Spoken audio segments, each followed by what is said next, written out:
आपल्या भारताची खरी ओळख ताजमहल तर नक्कीच नाही. खरी ओळख आहे ते हे शिव मंदिर, एकाच दगडात कोरलेलं जगातील एकमेव शिव मंदिर म्हणावं लागेल.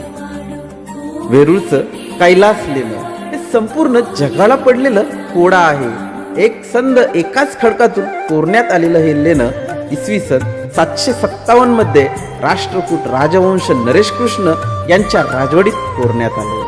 कैलास मंदिराची लांबी 276 फूट, रुंदी 154 फूट आणि उंची 107 फूट आहे. विदेशी संशोधकांना नक्कीच वाटतं की इतकी सुंदर, इतकी अद्भुत वास्तू निर्मिती भारतीय कसे करू शकतात. त्यामुळे त्या मंदिराकडे चमत्काराने सर्व पाहतात. मुळात त्या काळात म्हणजे इसवी सन 600 ते 800 या काळात भारतीयांकडे जे तंत्र होतं, जे विज्ञान अवगत होतं, ते आजच्या काळापेक्षा फार पुढचं होतं.